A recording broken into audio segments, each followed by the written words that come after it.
ஒரு நாட்டில் நடக்கக்கூடிய சென்சஸ் டேட்டா, இன்னைக்கு இந்தியாவோட சென்சஸ் டேட்டா 2027 கிடைச்சது. அவங்க சொல்வது 2050 2055 முடியும் பொழுது உலகத்தினுடைய மிகப்பெரிய மதமாக இஸ்லாமிய மதம் இருக்கும். இஸ்லாமிய மதம் இந்த உலகத்தினுடைய மிகப்பெரிய மதமாக, முதல் மதமாக இஸ்லாமிய மதம் இருக்கும். இரண்டாவது மதமாக கிறிஸ்தவ மதம் இருக்கும். மூன்றாவது மதமாக எந்த மதத்தையும் பின்பற்றாதவர்கள் இருப்பார்கள். இந்து மதத்தை பொறுத்தவரை 2055 கூட அதே இடத்துல இந்து மதம் இருக்கும். 120 125 கோடி பேருக்குள்ள இருப்பாங்க. இதுல பல பிரச்சனைகளை உங்களுக்கு முன்னால் நான் வைக்கின்றேன். நாம் எந்த மதத்திற்கும் எதிரானவர்கள் கிடையாது. சனாதன தர்மம் என்று சொன்னாலே சன தன, அதுல இரண்டு வார்த்தைகள் இருக்கு. சன என்று சொன்னால் டைம்லெஸ், தன என்று சொன்னால் எப்பொழுதும் நிலைத்து இருக்கக்கூடிய சனாதன, அதை சனாதன தர்மம் என்று சொல்லுகின்றோம்.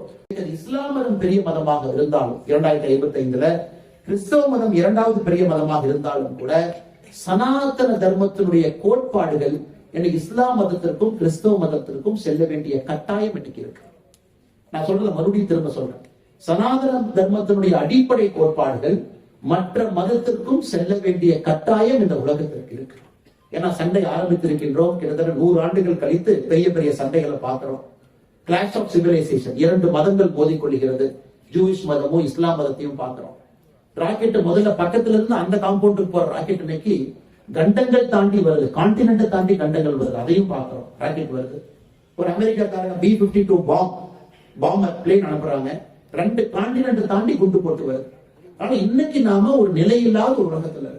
எந்த நேரத்துல வேண்டுமானாலும் தீப்பெட்டியை பற்றுவது போல யாரு வேண்டுமானாலும் சண்டை போட்டுக் கொள்ள முடியும் என்கின்ற இடத்துல இருக்கும் பொழுது நம்முடைய இந்து வாழ்வியல் நெறி மற்ற மதங்களுக்கு சில போதனைகளை நம்மால் கொடுக்க முடியும்.